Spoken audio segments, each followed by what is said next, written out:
this is my chance to welcome all of you, ladies and gentlemen, to the annual Fortress Investment Annual Forum, and we're so pleased that you're here. I know we have construction, we have some weather issues, but we are starting on time, so I am so happy to see all of you here to take in the information and the speeches and the information that we have coming at you.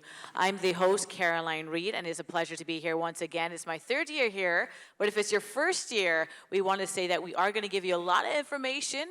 There is going to be a Q&A at the end, but we are going to get started right about now, so I hope you had a wonderful chance to meet, mingle, get some refreshments, but we are going to start the evening's proceedings right about now. So at this time, it is my pleasure to welcome the CEO and Chief Investment Officer of Fortress Investment, Mr. Peter Arender. Thank you, Caroline, and good evening, everybody. This is billed as the 12th annual Fortress Investment Forum, and I have to admit that that's a bit of false advertising, because like many things, we didn't have one during COVID. So I don't know if that makes it kind of the 13th, because we did think about having one during COVID. I'm not sure if that counts. Does it count? We've seen many things in the last 12, 13 years, and many of the people here tonight we've seen year after year for many years in that time, and that puzzles us somewhat because it's not for everybody, this type of event, but we're very grateful, and we're very grateful that you're here tonight. So welcome. The proceedings tonight. Number one, brief presentations. Emphasis on the word brief. A little bit of an introduction, some things about pensions and retirement, some updates on the markets, what's been going on, what's been happening with the Fortress funds, in which many of you in this room are investors. And then the main course is the question and answer, where we're hoping to hear from you what's on your mind and what you'd like to discuss. We expect to wrap up about 7:30, after which please join us for refreshments on the deck outside. Now, our mission at Fortress, as you may know, involves this thing called financial security, which we believe is an essential part of life. We also believe it doesn't happen on its own. And we think the part that we can play in helping the community, people in the community, achieve financial security is by offering sensible long-term investment options and great customer service.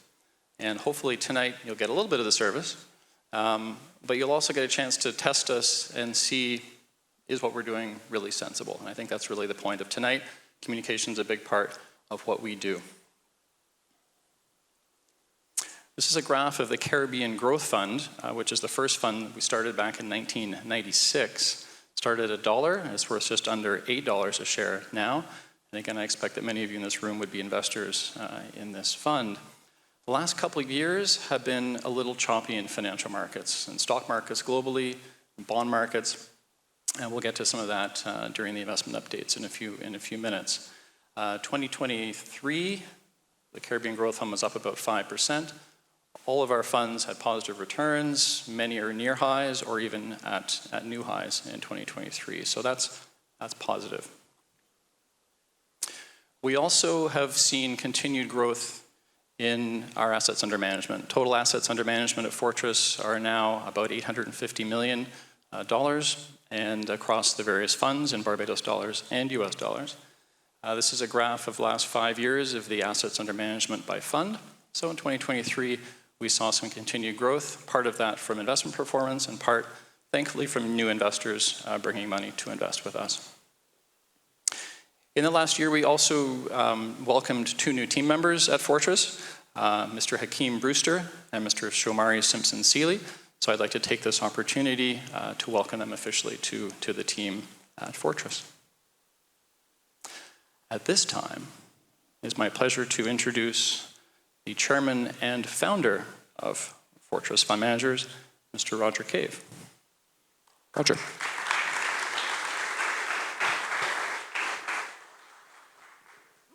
Thank you, Peter. Good evening, everyone. It's so nice to see so many of you here, and thanks for taking the time to join us.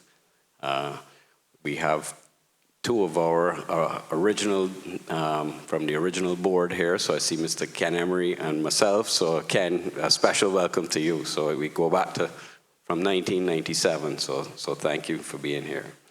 The topic is transitions and transformations. And there's been some transitions in the Cape Shepherd Group. In the last year, Mr. John Williams retired from leading the company, and I've assumed that role. Mr. Peter Arend, as you heard, is now the leader of Fortress, which is now in good hands. Cape Shepherd, not so much.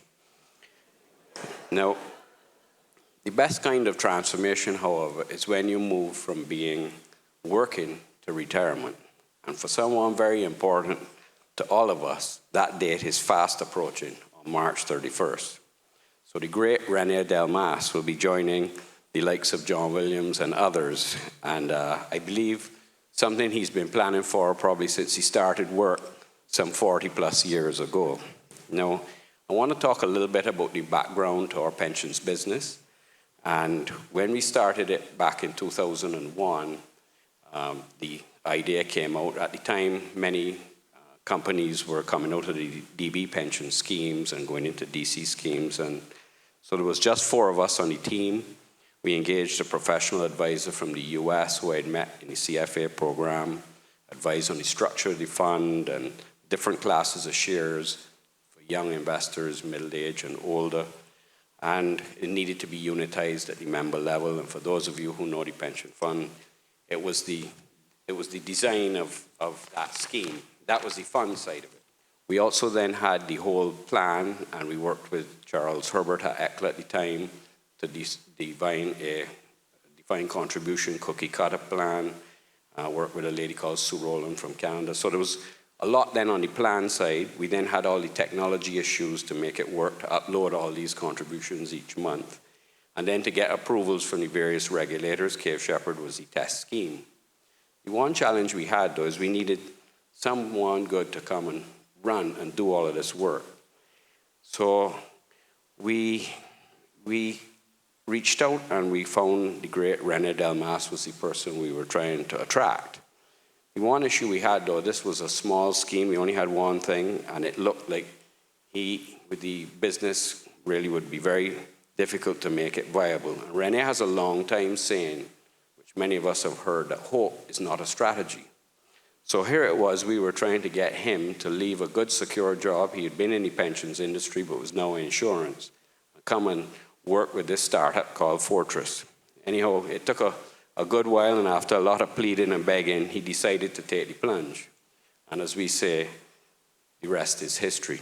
So 22 years on, the Fortress Caribbean Pension Fund has grown to $420 million in assets, over 80 companies, thousands of employees. We have RRSPs, an insurance company, drawdown annuities, multi-employer plan, all created by René and his huge team of Jennifer Holder and Carlos de Pisa. So just 3 of those have done all of those things. So it's no small feat for what René has achieved. So that's a bit on the work side. A bit René is the person. Now, sometimes in life, we're lucky enough to meet a few special people who you would call the real deal. Mentors, people you can count on, trust. René is all of those and so much more. But it's very rare that you would even then get to actually work with such a person and be a partner with for 20 plus years. And for us at Fortress, we have had the privilege of that. René and I did a lot of other things together as well. We were big runners. We did many 10Ks, half marathons. I think we both did a marathon each. Well, we call it 2 of them. They were the first and the last. Now, many of you know René is careful, conservative character. He likes a lot of sport, but is not one to be flashy and certainly not wasteful. With that said, know that he's saved up so much money for his wonderful retirement. He's upgraded his body with some new technologies. Word has it he's going to be splashing out in a fancy sports car driving across Europe. So we shall see. So as I started, tonight is about transition. And as we say, the show must go on. And I would now like to introduce Mr. Shamari Simpson-Seeley, who has joined us in January to take over from Renee. Shamari, where can I see? Thank you for standing. Shamari has been at ECLA for the last 14 years, extensive experience in all areas of pension administration, well advanced on the actuarial candidate in the Society of Actuaries. So, Shamari, thank you for joining our team. We know that it's going to be a lot of great things ahead for you and for Fortress. And to all of you pension savers, I can tell you the pensions are in good hands. So the last job I have tonight is to introduce the great Rene Delmas, a man with 15 working days left before retirement. Thank you again. On behalf of all of us, we wish you the very, very best.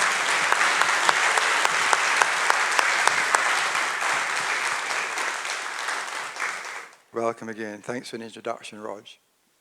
Yeah, journey coming to end. Interesting. Anyhow, I was reading a book recently, and it was about corporate communications and communicating to your public. And the person said, you know, if you want to talk about something, well, go and write a diary. People haven't come to listen to you. And I subscribe to that, but I'm afraid I'm going to have to deviate from the script because I've been instructed by Peter that I have to condense 42 years of my working life in 5 minutes and talk a little bit about myself. So, what are the pitfalls? What did I do? You know, drawing on personal experiences to get to this point. I think I can remember the very first thing about money, I guess, was a young person. My grandmother lived with us, and we always went to her for money, but she never gave it freely. We had to work for it, you know, and I guess I learned, you know, money is not free. Try picking up a bucket of stones for $1. But in my day, I could get a snow cone for 10 cents. I remember that. Anyhow, so moving on to 1982, just come back from university, joined work. And by 1987, I was married. And by 1987, I was married. By 1997, I had 4 children. Now, we decided earlier on, my wife and I, that she would stay home, look after the children. That meant one breadwinner. And it was tough, trust me. Month to month we lived. We didn't have credit cards in those days. So budgeting was very important. We had to break it down, you know, right down to dollars and cents. But that's what we wanted, so we worked on that. The other thing I want to mention, especially to the young people here, don't forget about life insurance. I was the sole breadwinner, and if anything happened to me, how was my wife going to raise 4 children through life insurance? So we didn't have much disposable income. That was where my concentration was in the early days, life insurance. Not doing many investments because just didn't have the disposable income. So moving on through the years, the children grew up. They went to UE, graduated, so things are getting a bit easier. More disposable income. I started to invest in mutual funds, RSPs. Thank heavens I was always on a pension plan. So every job I had, there was a pension plan and it was compulsory. Of course, there was national insurance, so that continued. And then finally, my mortgage was paid off. What a relief. What a relief. But I offer this as a suggestion again, any of you getting to that point. I continue with the deduction from my salary and total payroll invested in a mutual fund. I've lived with it for 25 years. I could live with it without the use of that for another 20 odd years. So that's how I started to build up my investments outside of the pension plans. Children. I want to say something about children. They never leave you. You know, they move out and you think, great, I'm going to get a little ease here now. I'm sure they put an app on my phone, because whenever I was going to sit down with my wife to have a dinner, just the two of us, and we open the pot, they arrive. And the thing is, they don't arrive with just them, it's the partners. Now I have a granddaughter, so, and it just multiplies and go on. But that's life, okay. The other thing to always remember is wills. Keep updating them, keep them current. Share your passwords and make sure, I have done, my wife is on every asset that I own. Yes, she can come in to Fortress, take off all the money and go to Brazil, but I trust her. A thing about credit cards. Very careful with them. They're great things to have. I have them. But like everything else, if you misuse them, they'll run you into trouble. Don't use them to go on a holiday, because then when you come back, guess what? You've got to pay it back. So be very careful with credit cards.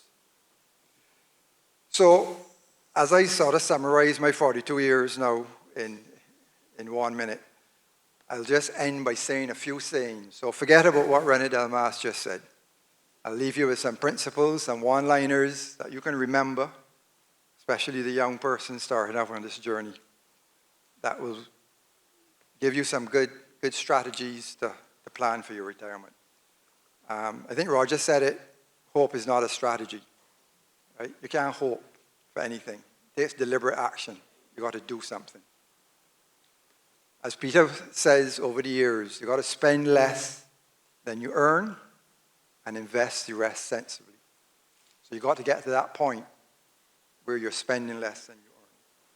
Pay yourself first. After all your statutory deductions, put aside your regular investments, then you can enjoy the rest. Don't invest in what you don't understand. My children came to me, what do you think about Bitcoin? I don't have a clue about Bitcoin. So I'm not going to invest in it. I'm not saying it's good, bad, indifferent. I don't understand it. And if it's too good to be true, it probably is. So, and then the last bit of information I have for you. Do like me. Sing like nobody's watching.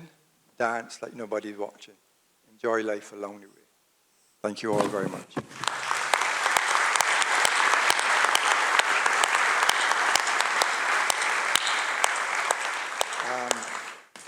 I will now like to introduce our next speaker, who would be Rashada Lopez. She's our financial analyst. She'll take us through a review of our mutual funds. Rashada?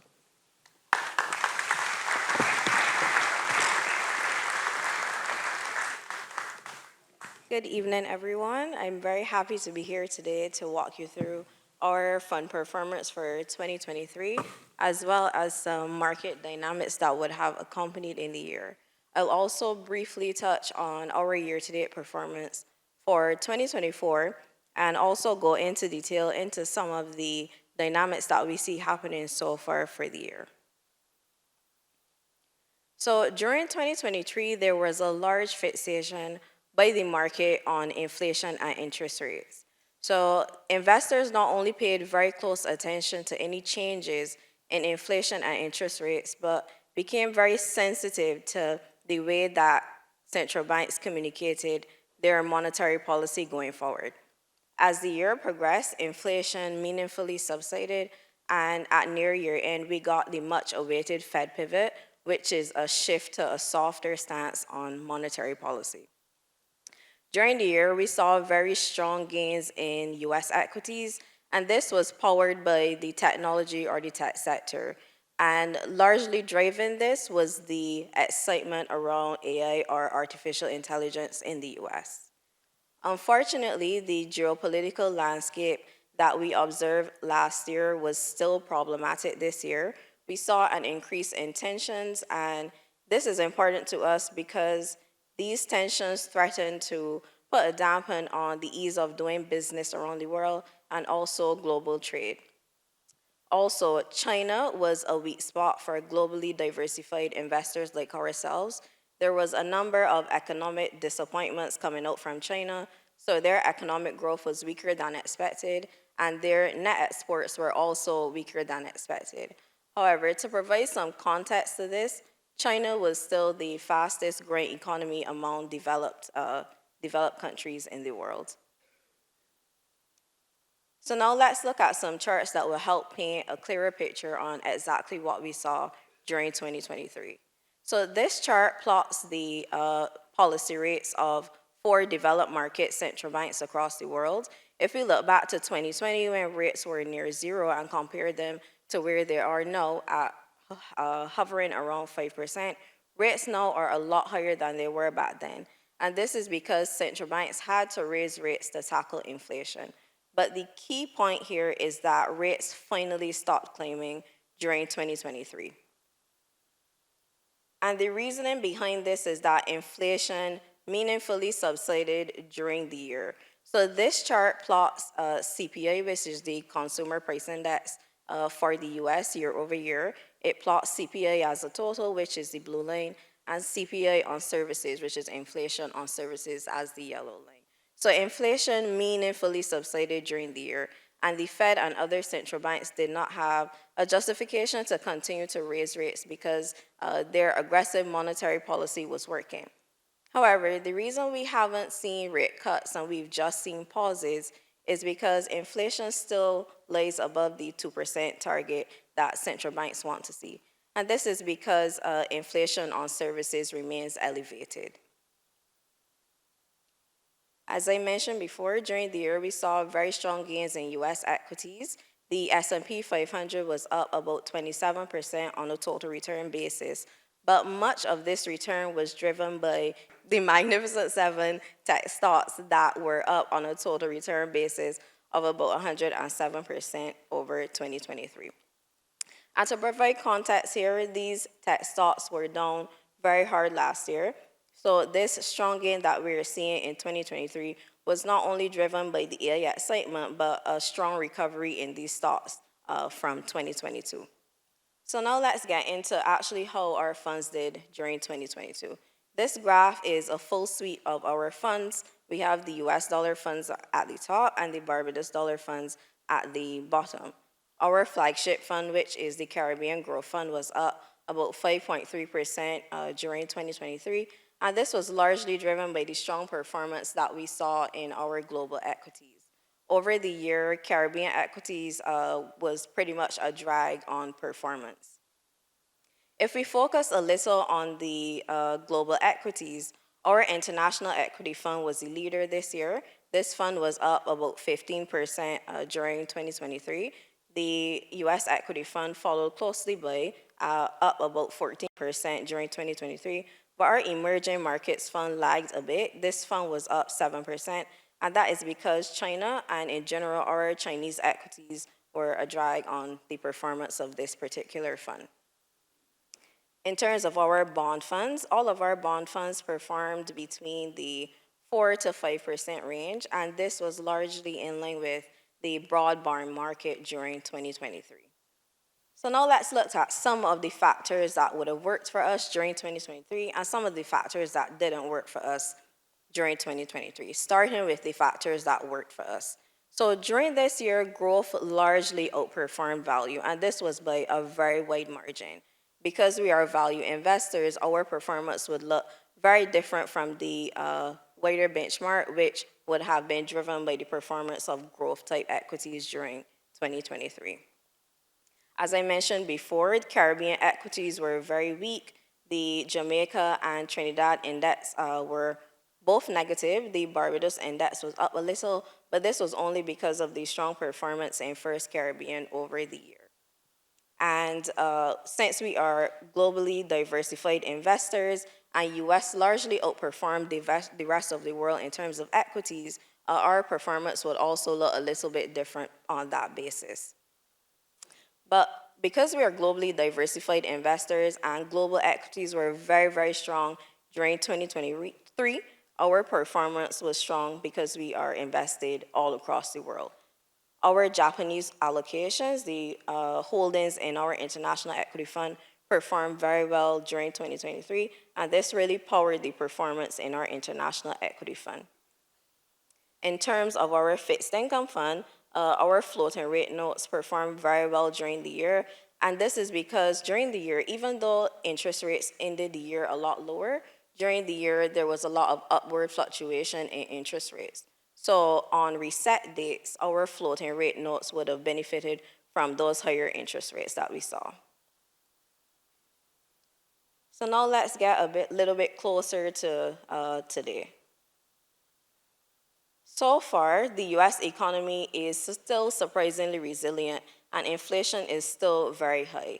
And so the lower interest rates that we saw at year end, right now interest rates are much higher than at the end of 2023. And this is because the US economy, as I said, is still strong, and inflation is still high.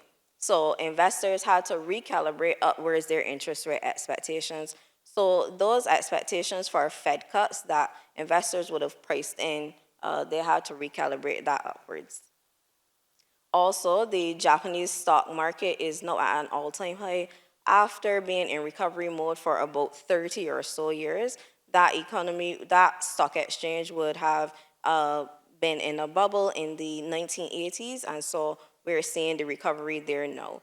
These Japanese stocks that we hold in the international equity portfolios were quite cheap for some time, and investors are now becoming more interested in Japanese equities.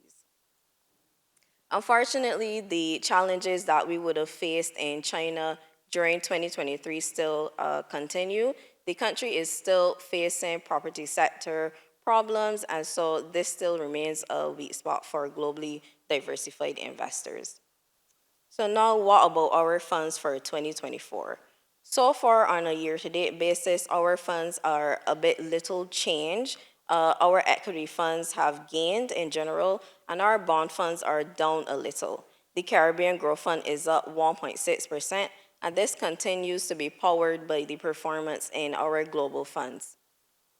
Our US equity fund is up 3.5% year-to-date, and our emerging markets fund is down 1.7% year-to-date, and this is because this market is still facing the challenges that I would have mentioned before. In terms of our bond funds are all down on a year-to-date basis, and this is because interest rates now are at a higher level than they were where 2023 ended. And as we know, as interest rates rise, bond prices fall. And now I will pass over to my colleague, Peter Arender, who will go through the outlook and strategy for transformational times.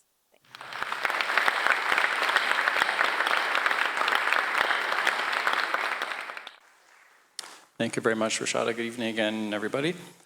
I wish we could come out after a pretty nice year in financial markets and say we see great things ahead again for everything. But unfortunately, we can't say that. We see good things ahead for some things, but not for others. And my job in the next few minutes is to talk a little bit about some of the transformations that might be occurring, might have occurred, and some of the ways that we are investing through them, around them, and how we're thinking about investing and the outlook for the next little while. Credit Suisse every year used to produce a wonderful long publication called the Yearbook, Return Yearbook, and it would fantastic 100 years of data on every financial asset you can imagine from every country. And it would show the magic of not having a real big problem in your country, such as hyperinflation, such as government confiscating things, such as huge defaults of everything in your financial system. That was one big lesson. The other lessons that you learn is how things change over time. This is a graph from the year 1900 of the distribution of stock market value by country around the world. The US was just under 15%. The UK was around 24%. Lots of other countries, especially in Europe, sort of 5, 10, 12%. So pretty well distributed. This is what the same thing looks like today. Looks a lot different from how the world looks by geography, how it looks by population, but this is how things are right now. The United States has by far the largest equity market capitalization, which let's not forget is a function of the profitability of the companies there, times the multiple investors want to pay to access those. So it's a function of valuation as well as what's going on. The US has kind of got a bit of both, high multiples on big profits. And everywhere else is just so much smaller. And I suggest to you that's one transformation that's partly occurred in all of our lifetimes and partly maybe started before that. But it's one I think probably has reached about as much as it can go because you can't have something that becomes greater than the whole. So this rate of change almost certainly has to stop because it's a big world out there. We, of course, our little dot is where we are. So a few of the disruptions and transformations that we see in the world at the moment. We just looked a little bit at the US and the rest of the world. We've seen it in asset prices for the last 5 years or more. The last few months, we've started to see some improvement in international markets. Rashada pointed out how our best return last year was in our international, so usually that means non-US investments. And that's been a little funny because, as I say, for the last 5 years, it's been only the US. The US has the biggest market, and recently it's been the biggest casino, to be quite honest. It's a place where people want to go to blow their paychecks and to gamble. One of the things that's changed as well in the last few years, a disruption that's upon us all, is the issue of inflation. And for the last many, many years, I think many of us in this room would remember that inflation's kind of been a couple percent, maybe a little higher, maybe a little lower. But then a big thing happened, and that was COVID. And during COVID, people learned that governments can give them away money, and all things have to be as bad, and they're going to get money. And I saw just today, the United States government was announcing new policies, or proposals anyway, to give people money to help them afford houses, to deal with the affordability problem. And I think you can see why that's policy. It's an election year. But you can also understand that creating more demand doesn't really help the inflation problem. So I think we're going to have potentially, we've got a new tension that wasn't there a few years ago.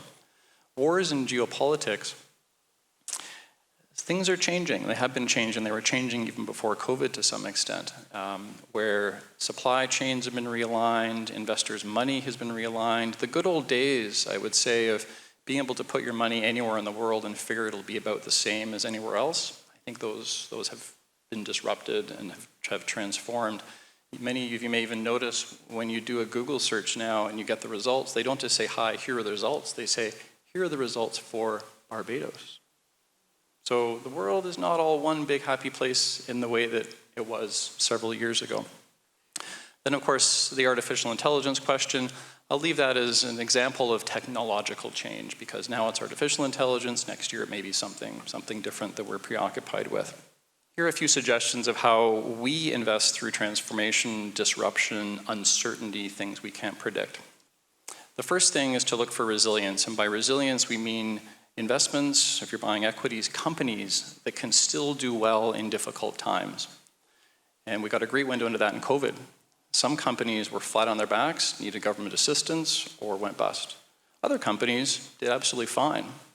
Some companies prospered, but many did okay. And that's the kind of resilience that I think is more prized now, and we should really make sure that we, at the right price, have that in our investment portfolios. The second point of diversification, with bonds now not yielding 0 or 1% anymore, but now yielding 5% quite readily, bonds deserve a place probably in a good long-term portfolio. Diversification also means various sectors and geographies around the world because you don't know where the next good returns are going to come from. And in fact, as we saw from the big amount in the US has had the big returns, but it may not always be the case that that's the only place in the world for returns. And even on a very granular level, when we think within a fixed income portfolio, a bond portfolio, we own some bonds with long maturities, some bonds with short maturities. As Rashada said, some bonds with floating rate notes that when rates go up, we become happier. We also own some inflation-linked bonds in our fixed income funds. So as inflation goes up, the coupons on those bonds go up. So again, maybe kind of back to the resilience, diversification can lead to greater resilience of a portfolio. And then there's the question of both hype and panic. And they're just the cycle. The fundamentals, the underlying reality don't change as often as we all think they do. And so we need to, as much as possible, tune those things out and focus on the underlying realities. On the subject of the US versus the rest of the world, this graph here now goes back to 1980. It's a graph of the US stock market index against international. So in the investment world, that would mean the non-US part of the investment world.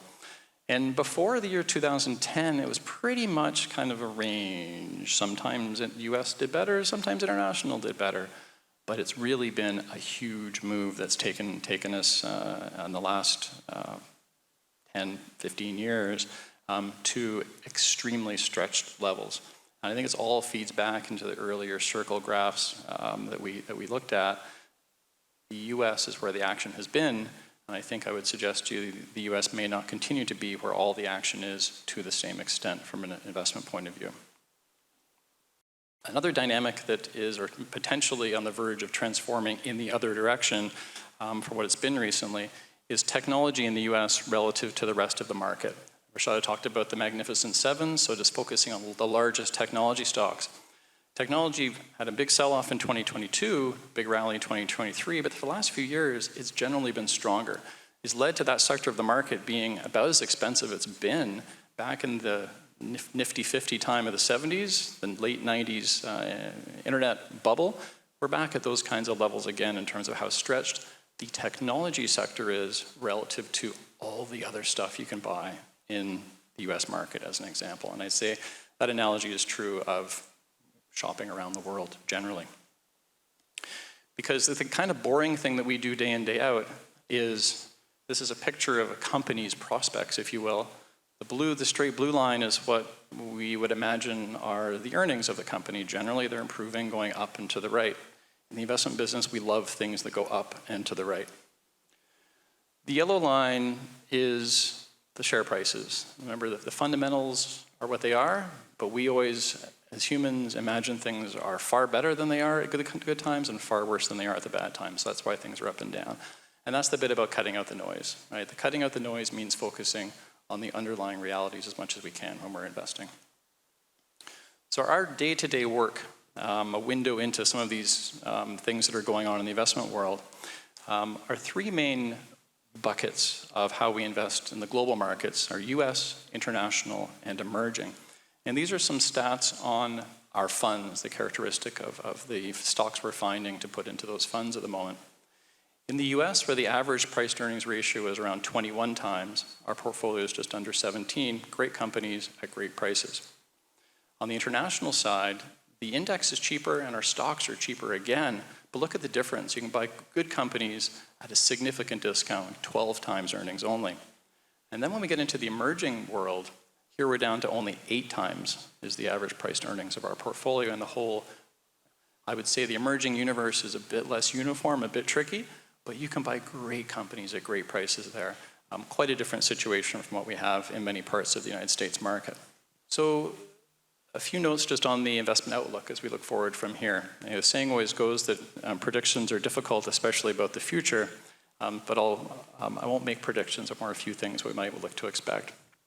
The first is that the point of diversification mattering is going to be, we suspect, even more relevant now than ever. When things are really uncertain, when things are priced for certainty, we need to be very careful and spread the risks around in the ways that we were discussing earlier, by asset, by geography, and so on.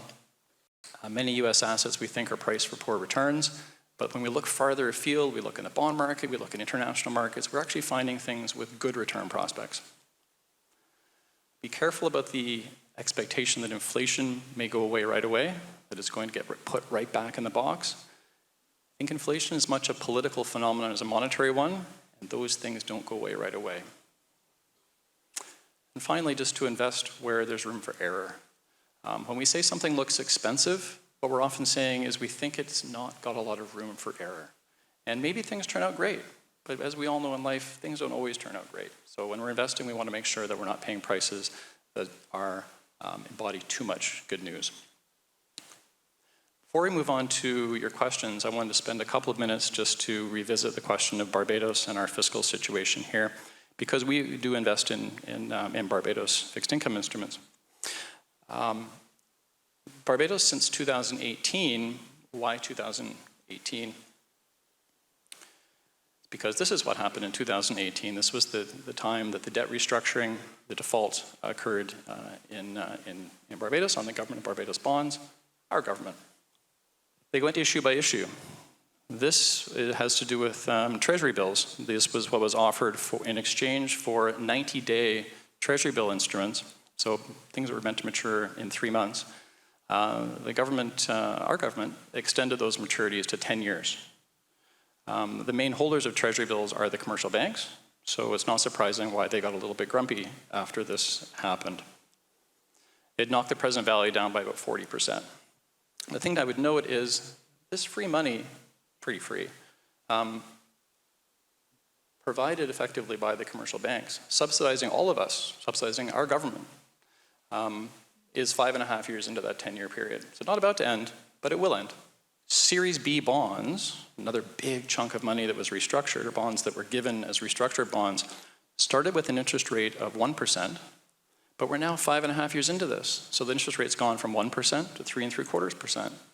In addition, the top line says maturities start after 5 years. So guess what? The maturities have started happening too, so principal is getting repaid on these as well. So things are a little different than 2018 in that the coupons are getting higher and the principal is starting to get paid back. Last comments before closing on Barbados. Just so we're all sort of up to date a little bit, the economy in Barbados is in real terms, so inflation adjusted terms, no bigger today than it was in 2018. The key to getting out of debt, I think we all know, earn more, grow more. We need economic growth. The objective or the assumptions behind the restructuring, the transformation program at the time was economic growth. Now, we have had nominal economic growth in the sense that the actual dollars of GDP have gone up because of inflation. So there's been inflation. And inflation is one of the ways you can get out of debt if you're not growing. So just to be aware. The external debt, the amount of debt owed to people in US dollars, has increased 75% since 2018. It's now $5 billion. When we think of the foreign reserves that Barbados has accumulated since the restructuring, almost entirely been borrowed.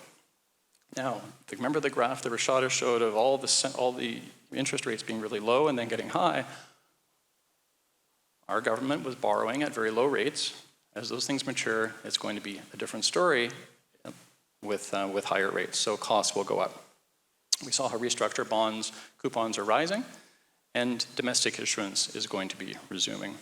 The message I would like to leave you with is there's been much good progress. I'm sure people in this room have all contributed to the progress in their various ways, but I would like to suggest there's still much more work to do. The debt meter is not only running still, it is running at an increasing rate because of what's been put into the structures of the instruments that were restructured, that are given in the restructuring, and we still have work to do to generate economic growth in this country. So with that, I will close. Thank you for your attention. Look forward to your questions.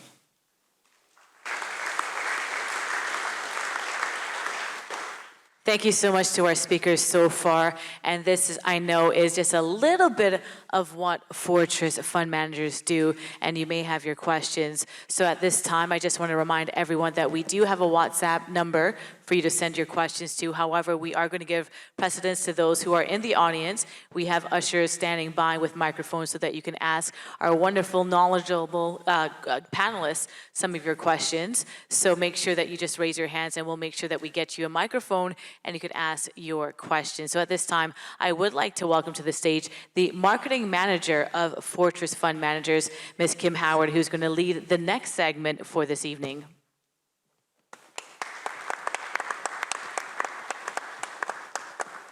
Good evening, everybody, and thank you all for coming, braving the rain, braving the roadworks. If there's anybody who's ready to ask a question. Good evening. I want to say thanks very much for a very good presentation from all the actors on stage. Did pretty well. I also want to say, wish all the ladies who are here a pleasant and happy Women's Day tomorrow, International Women's Day. This I wish the house lights were on a little bit that I can probably see a little better here. But the quarterly sheet that we were given here this evening, you got recently, that it was given here this evening, at the back of it, the Caribbean Pension Fund, I see in the highlight section. By the way, let me say also to Mr. Delmas, he spoke shortly, but he spoke sensibly and wisely. And his speech had a lot of insightful thoughts about it, about the aspect of saving and spending and investing and working with children and wife and all that. But the pension fund highlights that I look at here, a lot was made mention of husband and wife. If you have, if you're married, and if you own a home, both persons, this husband and wife, I would think. And if you went on to talk about working together, and if you do a budget together, and all that, that's good for husband and wives. But in the financial world, there are a lot of people who are singles, divorced, and I would want to know if the panel, I know this is an investment seminar specifically geared towards mutual funds and all that, but I would want to know if the panel would have anything to say to persons who are divorcees and single people who still invest in bonds and mutual funds, if they can give some advice to people, and if the advice will follow along the same lines as it says here for the married people. Okay. So that is That my sounds like a take. Renee question. That's a difficult question. I guess the short answer, I think equally applies to everybody in whatever position you are in. If you're young, now starting out work, got to invest. If you're divorced, yes, you may probably have some other expenses, lawyer, etc. But retirement doesn't go away. It is there. It will happen, and you got to put aside as much as you can when you're in a working capacity. So I don't think the information that I've given, I don't think the principles are any different depending on what position you're in. It may be easy in certain circumstances, obviously where there's a family with 2 incomes and no children, much easier than my case. But you still have to do what you have to do to save for that day that will come. Hi, good evening, everyone. I had a question about one of the charts that was put up earlier, where you said one of the things that did not work out so well this year were Caribbean investments. I think you cited Guyana. One of the things I've noticed is even in Barbados, there are far more interesting, financially interesting small companies than you see quoted on the stock exchange. And I'm sure that's replicated across the region, but we're very, very fragmented, and it's hard to get into these companies.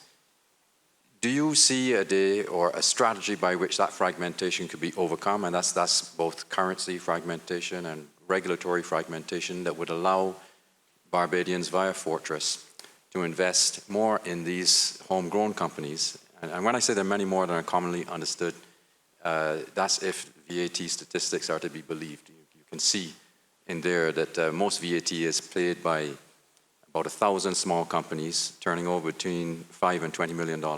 That's an interesting sector I'd like to know more about, but I don't. And I think it's because of fragmentation. You're much closer to the market. Do you see a way to get at that information and unlock potentially some of these companies for investors? Ron, thank you. I think it's a great question, and it's one where our capital markets at the stock exchanges levels have not really grown. In fact, in the case of Barbados, it shrunk from a lot more listings that we had when Fortress was started 20 plus years ago than we have today. And I would say there's been one example where it's been done well is in Jamaica, and they gave their junior market attractive incentives of reduced taxation to smaller companies to list, and 50% tax for the first 5 years, and attracted a lot of small companies. And a number of them have graduated to the senior market. And I think it's a model hopefully some of the other countries could follow.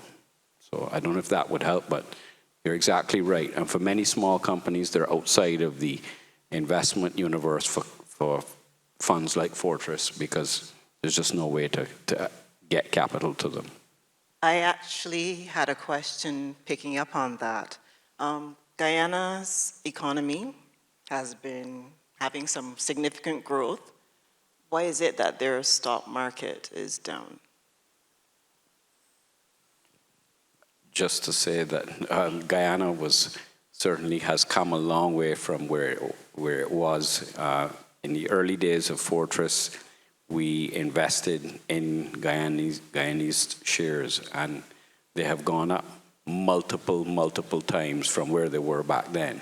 Unfortunately, what happened in maybe the last couple of years with the discovery of oil there and the prospects for Guyana, very strong growth, but the shares became so expensive. In the last year, they've actually fallen a bit. But again, there's not been new issuance of new listings, and they have a call exchange there. So again, limited, a very fast-growing economy, but limited opportunities to get new money into those shares.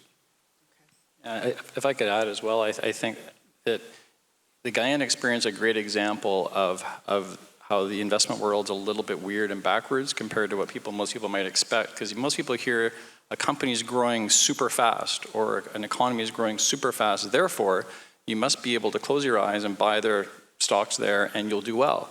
And the fact is, the super important part is also what price you're paying. And as Roger said, in mid-2022, Guyanese shares, just because of all the enthusiasm and the illiquidity of that market, just got very, very expensive. And we were looking to sell shares there because of the illiquidity. We sold very few, but it was observable to anybody with a calculator at that time that it was quite overcooked. So after overcooked comes something else.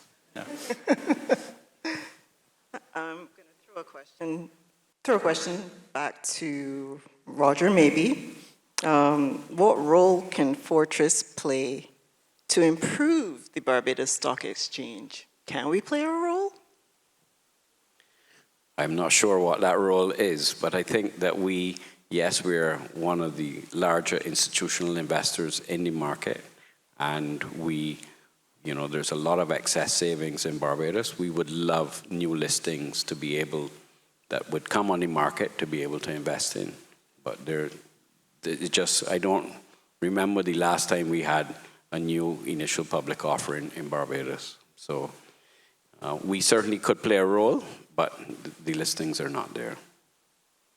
We could add, and Rashad, feel free to add, because you see it every day. Rashad actually trades our stock directly on the Barbados Stock Exchange, and we're probably one of relatively few investors who are able to put a bid and an ask. So we go either way on stocks. So we stand there ready to provide liquidity in the secondary market. So I don't know if you want to add to how that works and which stocks we've been active.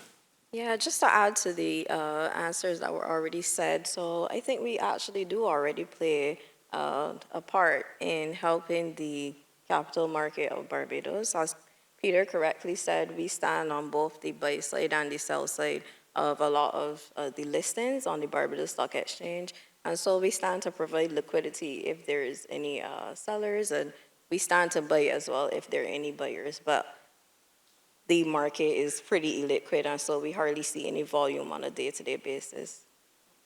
Well, no. Why is that, do you think? Because you said you stand ready with liquidity. So you're willing to buy if anybody's willing to sell. You're willing to sell if anybody's willing to buy. I would imagine then that means that there's not a lot of demand to buy or sell. Yeah, that could be one of the reasons. It could also come down to just the persons in the society having a certain level of financial literacy and understanding that the Barbados Stock Exchange is available for them to buy and sell securities. So I think that that might be one of the reasons as well.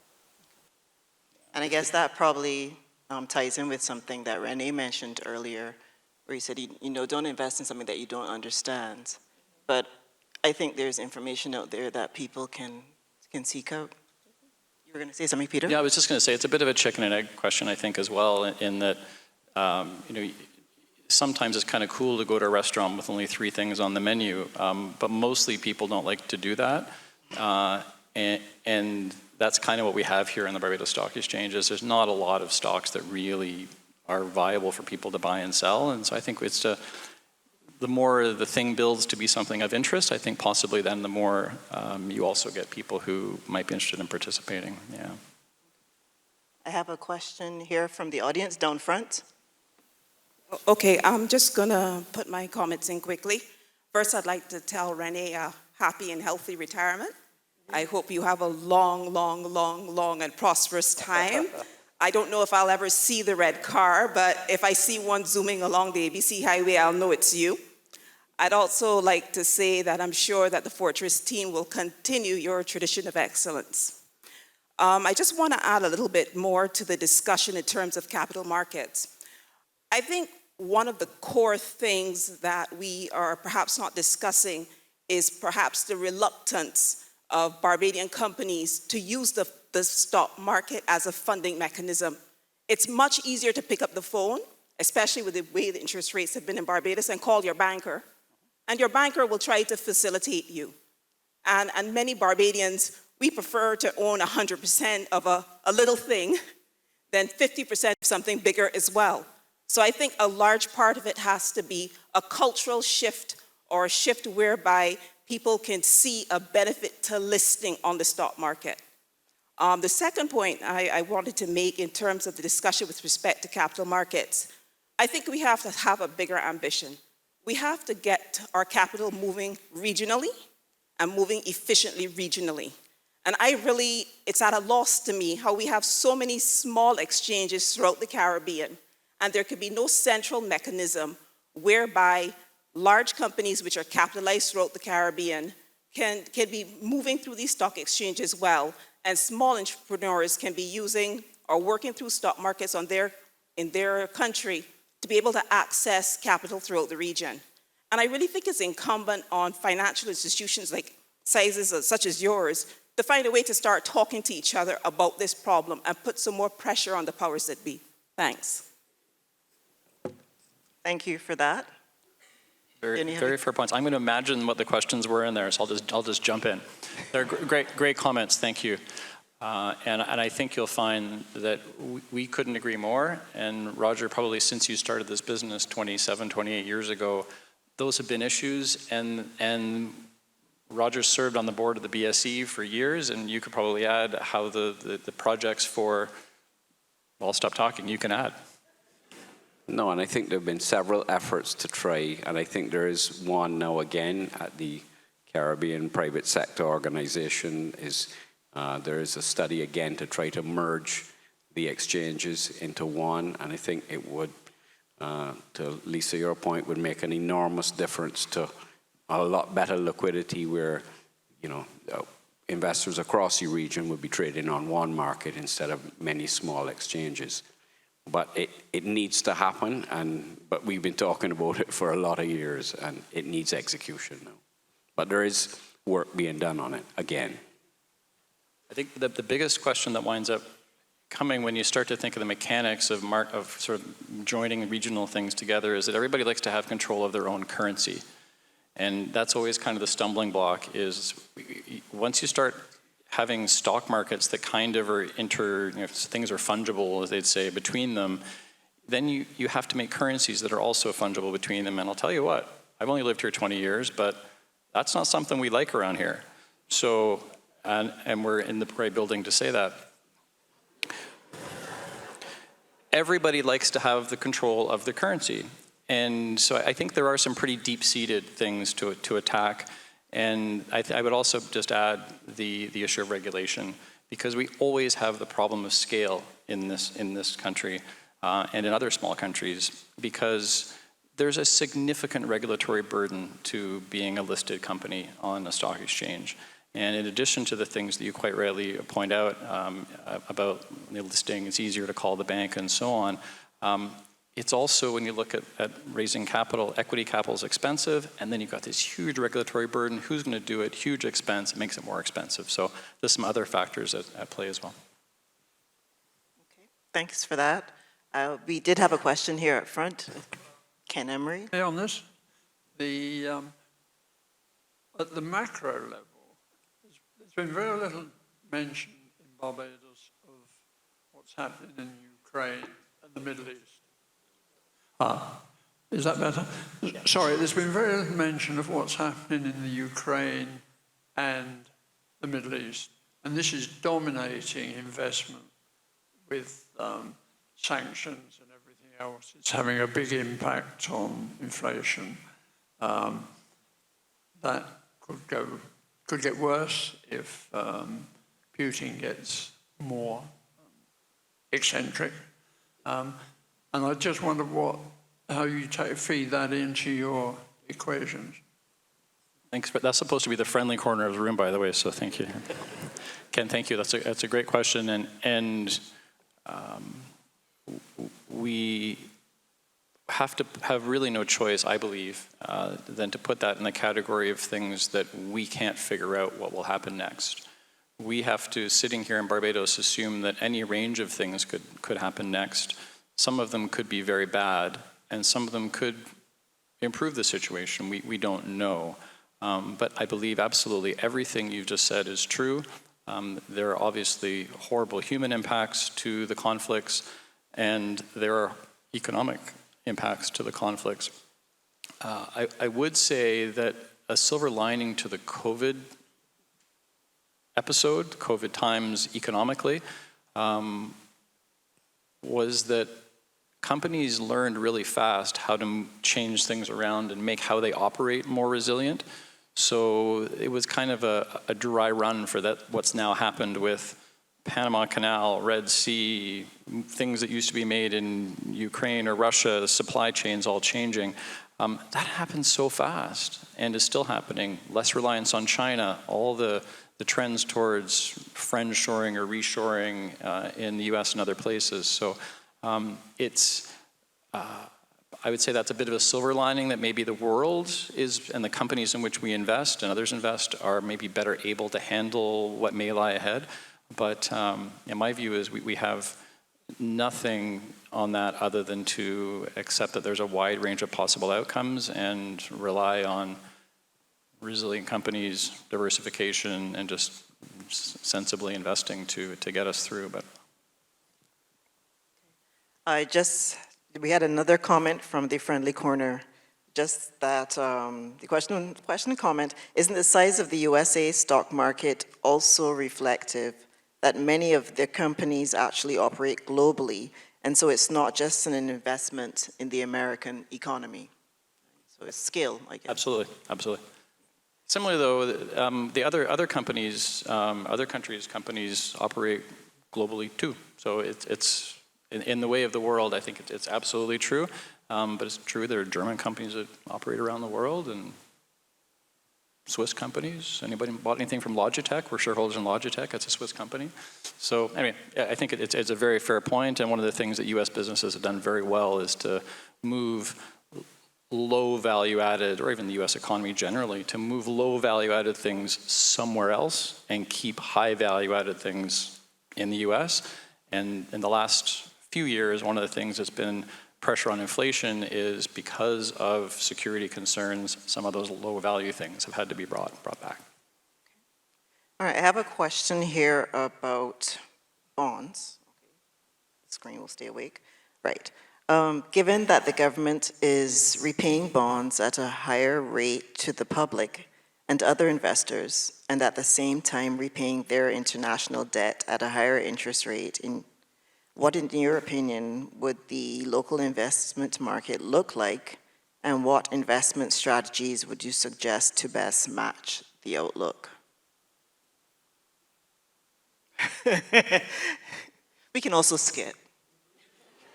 That one sounds very confusing. Thank you for the question. I'm not sure I know exactly what it Interest rates being paid. means, but it sounds like it's partly about the funding of the government of Barbados debt. And I think part of the issue with the government of Barbados debt is going to be the people next to be lending to the government of Barbados in large size are not going to probably be the global banks that have been lending, the development banks and so on that have been lending in the last few years.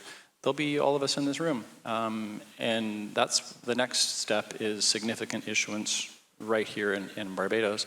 And I guess to the question I think was in there of how to do that at the best cost, there are good people in the Treasury Department who are going to figure that out. But it's going to move from being there are no bonds for sale in Barbados, which has been the case for the last 5 years, to there will be a lot of bonds for sale, and market will find where the right price for that is.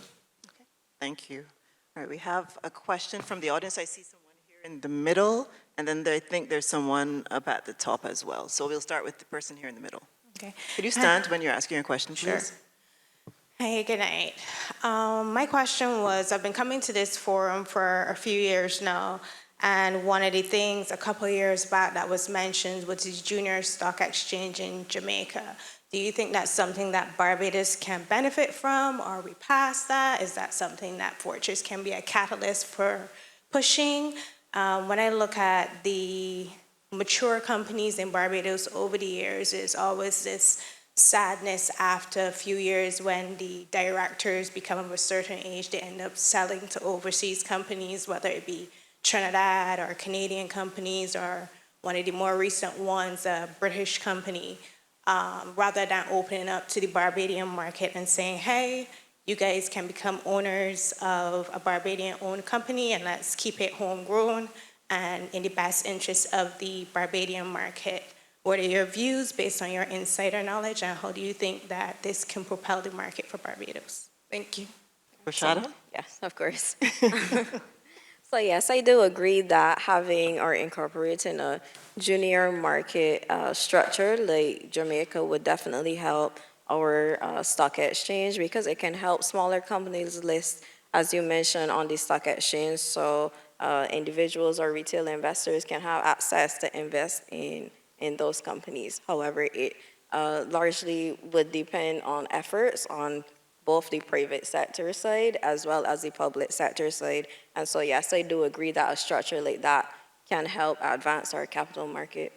Just to add, yes, I think there's been a number of companies over the years that at the time of sale, I think when you want to sell an asset, you want it at the highest price, and often it's probably easier to sell to a foreign buyer, and often that may be in US dollars versus Barbados dollars. So I think that's one of the issues, and we've seen takeovers that have and mergers have shrunk the number of listings. But I think that happens, everywhere globally. And if you decide at a time to sell the business, that's what would happen. What we do need, though, is new issuance coming on and new companies. But the idea that companies could list or sell their shares to the Barbadian institutions and individual investors is a great one. But it's not a lot of that has happened. So it's a correct statement. Thanks for that, Roger. And we had a question from someone at the top. If you could stand, please. Yeah, a question here on currency. I know there's a move with several countries, Brazil, Russia, etc., BRICS nations, to move to a new currency proposition. And obviously, they want to move off from US dollar. Now, if that happens, and I'm not sure if you have any information on it, how do you see that affecting the US stock market? I have a feeling, remember one of those round graphs with the US at 65% of the stock market? I mean, I think there are lots of graphs like that of various sort of measures of control that other countries might feel the US has. And China and the BRICS countries and the organizations you mentioned are all have been sitting looking at those going, why don't we have our share of control in these things? And I think that manifests it with a lot of the things we're seeing on the world stage right now and also with the currency. So I think that emotion, that initiative feeds into the idea that there's more to the world than just the US in most people in the world's eyes. And I don't know, however, that right away or even soon or even maybe in our lifetimes that it's really going to make a huge difference if a bunch of other countries come together and have their own currency. But I do think it's an important manifestation of real feelings, emotions, and rationale that will lead to lots of other things that at the margin will diminish the U.S. influence and a bit of the free ride that the U.S. gets from having the reserve currency. So I wouldn't say it doesn't happen fast, not on our radar as far as from an investment point of view, partly because we can't really figure that out. But yeah, I think I would put that in the category of things that it represents something bigger, but on its own, I don't know that it would be huge right away, but who knows? Okay, we have a question here about corporate tax. The question is, do you expect the shift to a minimum global corporate tax rate to affect entities or countries' financial performance? And if so, how? Well, Barbados just raised corporate tax rates too.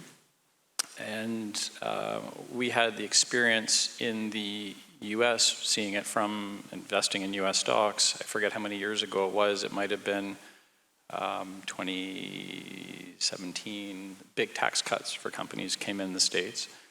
And you can, if you look at the graph of the earnings per share of the S&P 500 index of US large stocks, you can see it kind of moving along as it does. It's investment, so it goes up and to the right.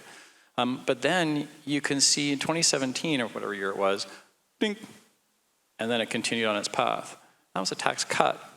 So I have to expect that tax increases, if that's what's happening, will have the other effect to some extent, if that's what's happening globally. So if there is a way the governments are going to get more tax from companies, it will absolutely have to have an impact on earnings. A lot of other factors have impacts on earnings too, though, so it's hard to say how big an impact it'll be. But we here in Barbados just had an increase in corporate taxes, as many people may know. I don't know how you get around the fact that that will absolutely reduce the earnings of companies. And therefore, if multiples stay the same, on balance, it should result in lower share prices. That's just, I think, how taxes work. Okay. I think we have another question from the audience. Somebody was it you, Kim? Okay. Hey, just a quick question. Are there any plans to develop a fund which focuses primarily on sustainable investments? On what was the last part? Sustainable investments. Okay.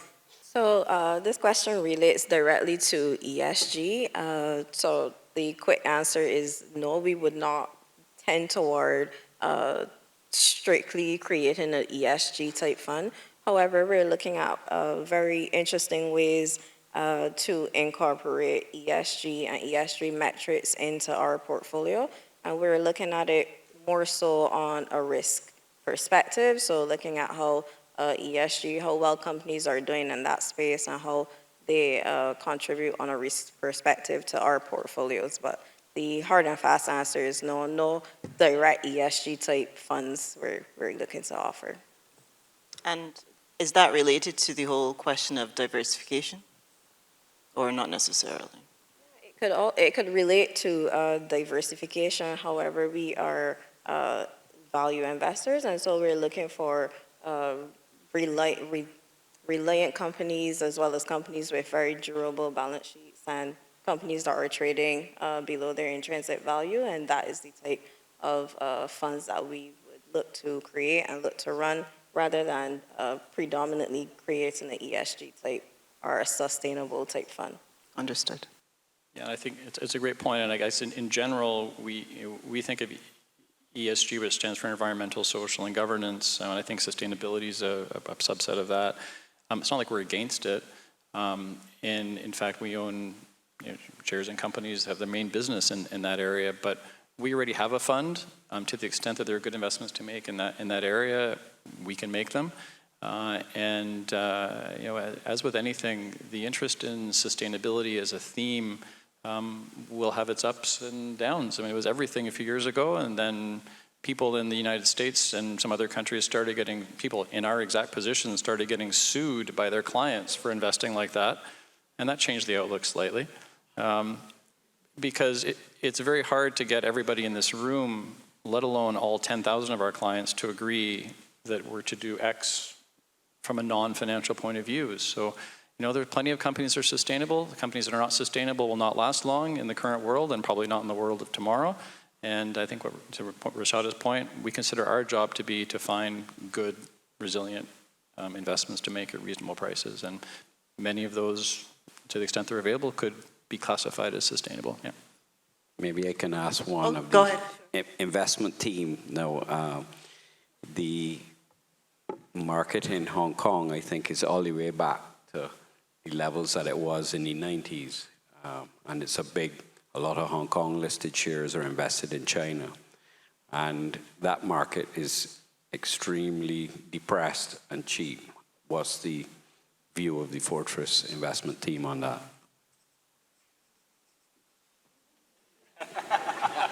As a Fortress investment team, look at each other across the stage.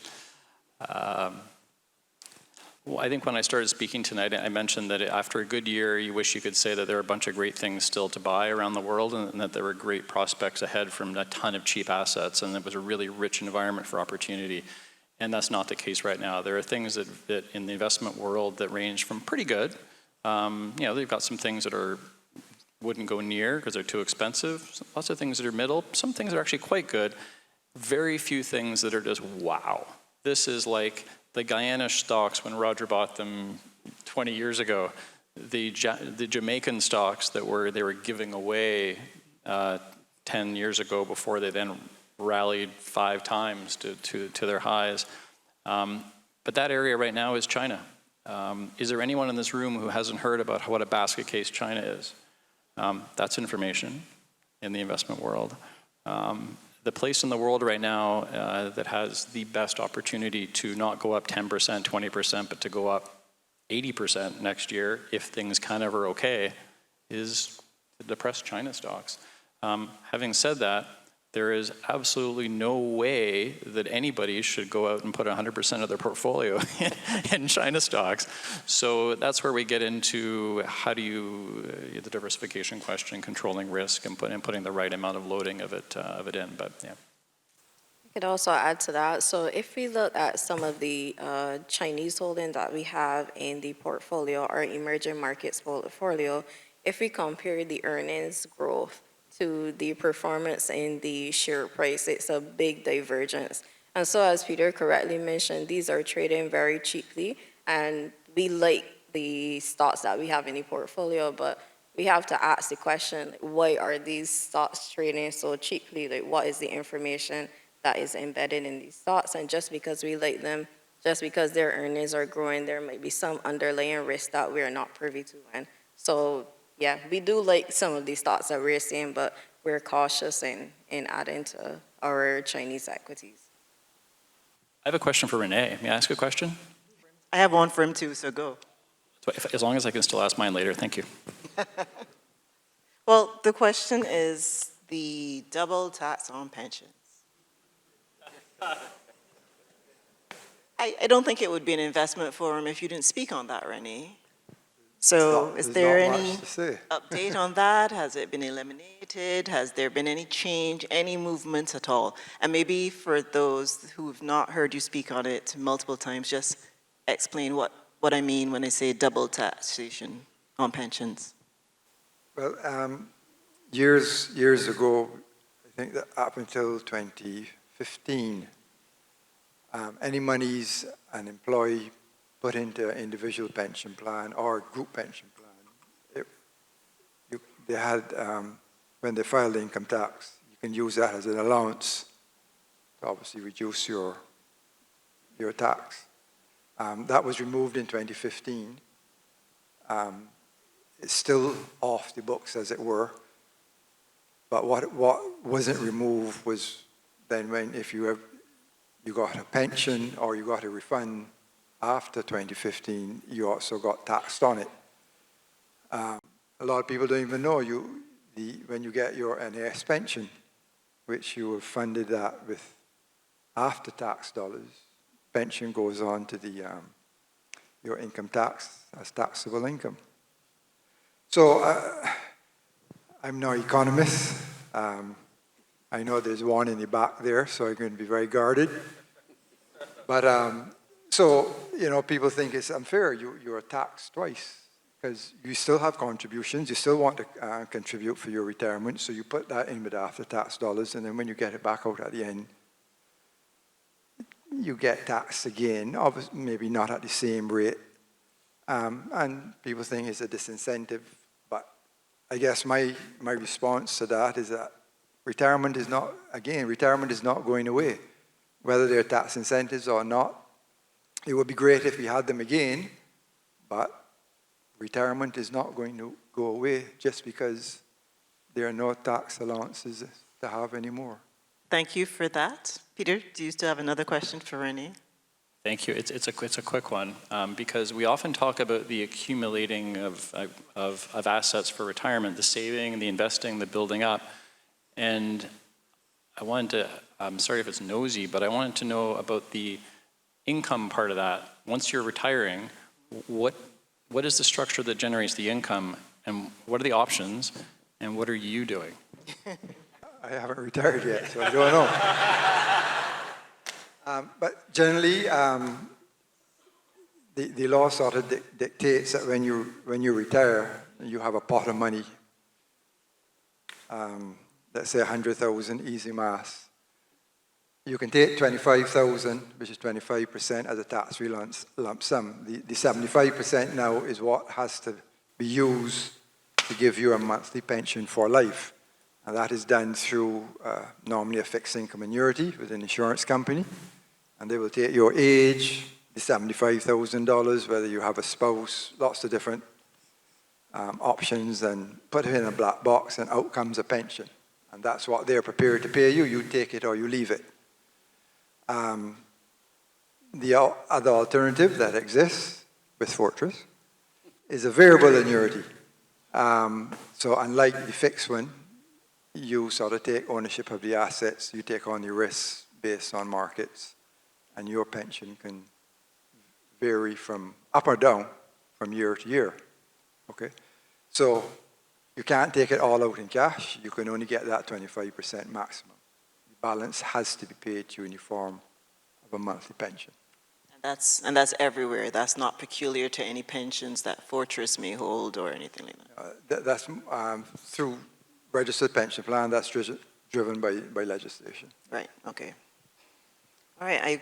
Is there one more audience question? Yes, I see somebody in the back right up here. That will be our last question from the audience. Good night. Very thankful, very grateful to the person that got to the pensions before me, because those were questions I was going to ask. But my question now is, those pension plans are registered. Do you foresee us going towards having unregistered pension plans where we are not double taxed? That's a great question.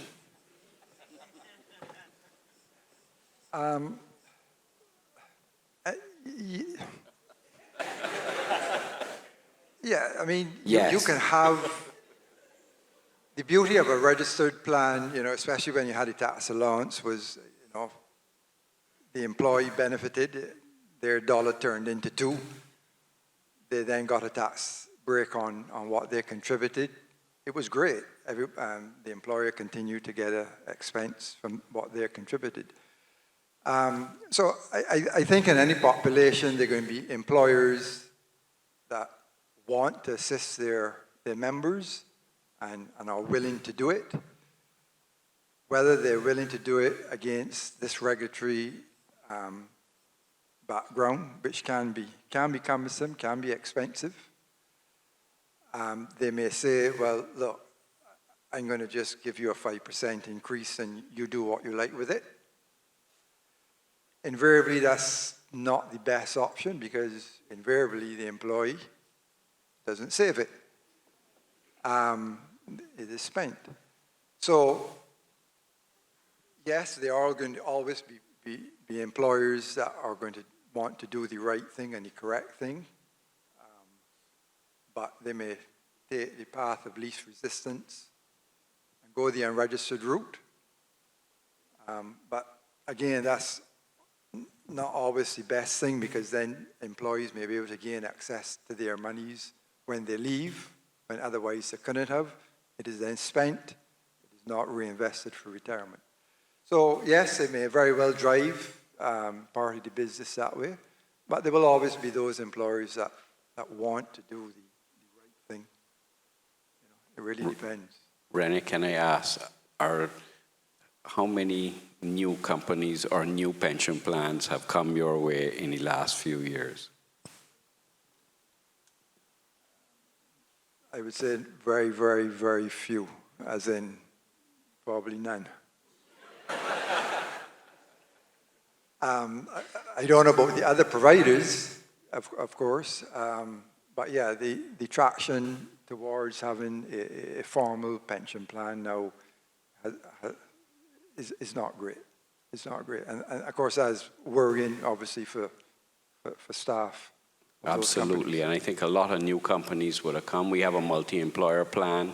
Again, no new companies joining that. So I think we have a problem here, both at the companies level and I think at the individual level. Many people now are self-employed, they work for themselves, and a lot of people used to have RRSPs, and when there was a tax incentive, we had a lot of RRSPs I never missed. Since 2015, I've not added to my RRSP because it's a double tax. And I think it's a real shame what we're seeing in the local economy. And we've lost 9 years, and you can't get back those years. People are not putting aside informal plans. So the question is, are people going to be saving outside of pensions? They must be, otherwise we have a big problem coming our way. I think the statistics from the national insurance is that 15% only 15% of the self-employed register for national insurance. 1-5 or 5-0? 1-5. Okay. So the question is, what are the rest doing? And one can only hope, sorry, I had to say that word, one can only hope that they're saving for their retirement privately, but I doubt that. There was one last question in the back row. I just wanted to follow up on the question about ESG funds. Wondering if the response might not have been a little myopic. Reason being, I'm wondering if looking at funds using an ESG lens might not actually be a good predictor for performance, particularly as we move towards a low carbon economy worldwide, and looking at the funds through the ESG risk could look at things like transition risk.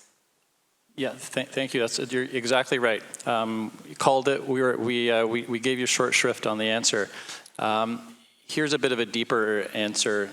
We can certainly talk about it more later if you like. In investments, there's a huge difficulty in figuring out causation, and whether something contributes to return or not is highly dependent on what your starting point is for your analysis and what your ending point is for analysis. And I think there was a lot more time for the idea that it was a driver of return a couple years ago, and then 2022 happened, and that went off the boil.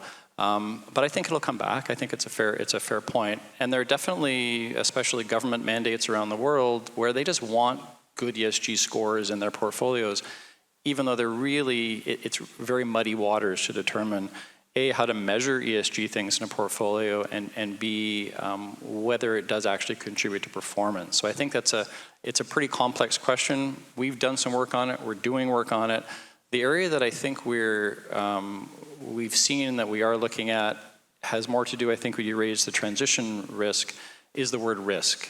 And I think that risk is important in investing, and even if we admit that it's hard to know if ESG things drive returns, and I would kind of say no, but I would say that it is a potential source of risk and maybe significant risk. And in that way, as I say, we are doing some work on it, and I've got a lot of time for thoughts on that.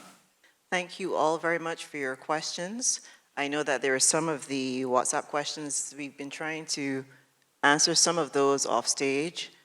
The ones that we haven't got to, providing that it isn't something that was already addressed, we'll follow up with you over the next week or two. That's fair? Yeah? Okay, so you will get some response from us if you send a question. The bad part is, if I could interrupt you for a second, when we get in touch with you with your question, we give you a lot longer answer than we gave you tonight. So that could be, no, that could be a disincentive. Get a so I whole would flood apologize. of questions. I only had a couple of things to say maybe for a minute or so, and they're mostly thank yous. This is the time of the night when we say thank you.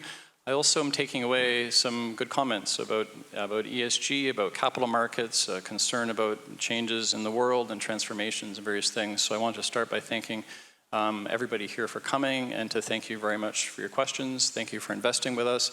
Thank you for caring about what we're doing. Thank you for caring about the future and for engaging with us on it. As you can imagine, a night like tonight does not happen on its own, and I'd like to thank the entire Fortress team for all the work done to put this together, especially Kim Howard, our questioner, who also put a lot of work into the organization of this event, as well as Crystal Dowell, our client relations officer, and all of our speakers tonight who did the work to be here, including our special guest, our chairman, Roger. I'd like to thank the Frank Collimer Hall team for the usual great work here, as well as the suppliers of all the things that we've seen, heard tonight, and the things we're about to eat and drink tonight. I'd like to thank our directors, some of whom are here with us this evening, for their guidance and support and occasional unreasonable demand. Finally, I'd like to thank our MC, Caroline, to whom I will hand you for the real final words. Thank you again. Thank you so much. And of course, big thank you to all of you for joining us here this evening for the annual Fortress Investment Forum. And of course, I think that we all appreciate the wealth of knowledge and information that we got from our Fortress Fund Manager panelists. So big round of applause to you guys for sharing that information. So as Kim would have mentioned, your questions will be answered. Those that came in via WhatsApp, they will be answered. But at this point, we want to say, of course, thank you to all of you. And we had some housekeeping. We just want to remind ICAB members that you can collect your CPD credits at the registration desk. And at this time, we do invite you all to join us on the terrace for some light refreshments before we wrap up for the evening. So thank you. And if you're leaving us, do travel safely. Thank you.